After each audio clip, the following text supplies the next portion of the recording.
First, if you're the face of a nightly network newscast, the last place you want to find yourself is the front pages of the newspaper. But that's exactly where NBC's Brian Williams is today, after admitting he misremembered details about his helicopter coming under fire in Iraq in 2003. The pointy nose of Pinocchio pops off the front page of the New York Post today as news organizations around the country ask tough questions about a story NBC anchor Brian Williams has been telling for years and got repeated last Friday at a New York Rangers event. Ladies and gentlemen, during the Iraq invasion, U.S. Army Command Sergeant Major Tim Turpak was responsible for the safety of Brian Williams and his NBC News team after their Chinook helicopter was hit and crippled by enemy fire. But after crew members said Williams was not aboard that aircraft, the Stars and Stripes investigated further, determining that Williams' story was not accurate. Williams apologized on Wednesday. I made a mistake in recalling the events of 12 years ago. But calling it a mistake might have been a mistake, especially since he told the real version of events for years, including when it first happened. On the ground, we learned the Chinook ahead of us was almost blown out of the sky. Now, other dramatic stories Williams has told are coming under scrutiny, including his version of events during Hurricane Katrina in 2005. I accidentally ingested some of the floodwater. I became very sick with dysentery. Our hotel was overrun with gangs. I was rescued in the stairwell. It remains to be seen whether Williams will weather this storm.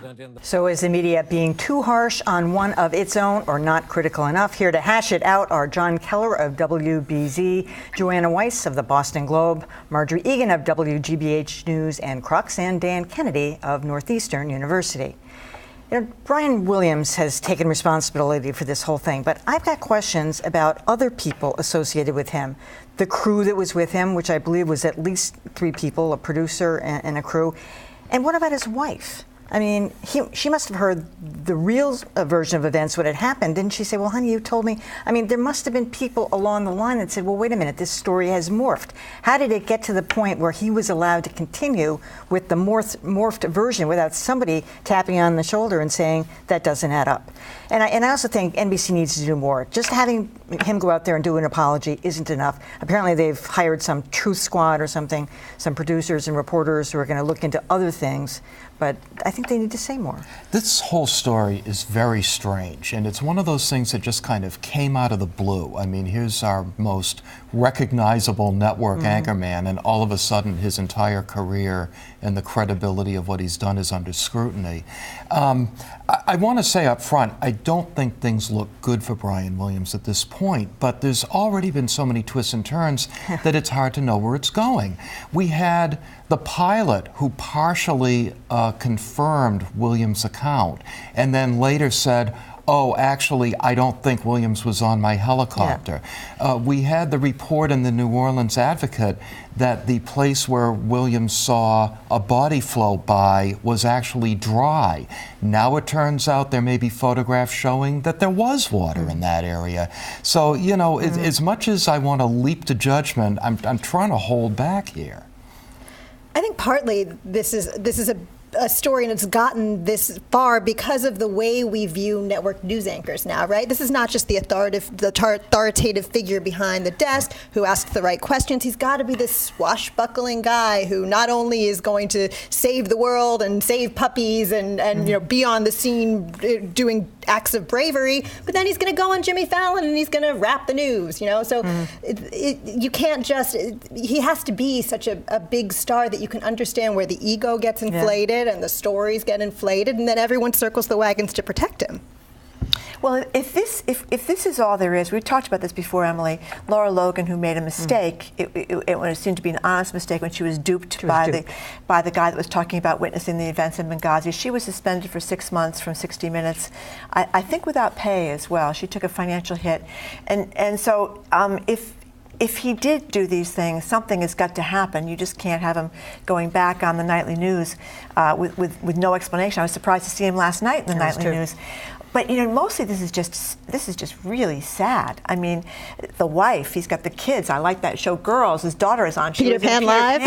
Here's their father, the star reporter, the star anchorman, and now what is their father? And so the whole thing is just sort of sickening and sad. And I hope that he can find his way out of this, although it is not looking good. Well, this is a cautionary tale for young journalists or young people in general. About being careful what you wish for. If you aspire to big-time fame and big-time salary, what does he get, $10 million a year? You should understand that with those things comes big-time pressure and big-time scrutiny. At the time of his foray over to Iraq, keep in mind Tom Brokaw was still the nightly news anchor. Brian Williams was seen as the heir apparent, but David Bloom, the later deceased war correspondent, was also considered a contender for that. So did Brian Williams feel he had to go over there and take fire and then subsequently puff up his exploits as a way of competing, of branding himself? I don't know for sure, but it sure looks like it. I will say, whatever happens to Brian Williams happens. I mean, they have a lot of money sunk into him. They may be reluctant to cut the cord as quickly as some may think for that reason. But I question this idea of expecting even the anchor men and women on the nightly news to be paragons of credibility. I mean, yes, you have certain expectations, you want them to be met, but they are news readers. Nothing wrong with that. They're very good news readers, and they project personality, and that draws viewers, but come on. No, but he wasn't news reading when he told that story. He was there. He was supposed to be our eyes and ears on the ground. Does anybody see any scenario possible where NBC either suspends him or lets him go? Yeah, absolutely. But right now, Brian Williams is no longer Brian Williams. His value to NBC is not what it was 2 days ago. Because last night was a curiosity factor I turned in. Yeah, I'm probably not watching tonight. Most of you just don't understand this. I mean, you're with all these people. You're with your crew. You're in a helicopter. How can you say for all these years that I was shot upon? I mean, I know he changed his story in 2008, but still, that's 7 years ago. It's just mystifying. But aren't people going to say, hey, people misremember things, politicians misremember things, Charlie Baker remembered a fisherman, and Hillary Clinton remembered sniper fire? I think there's a greater reservoir of apology and sympathy for him out there in the public than you might think. Yeah, maybe you're right.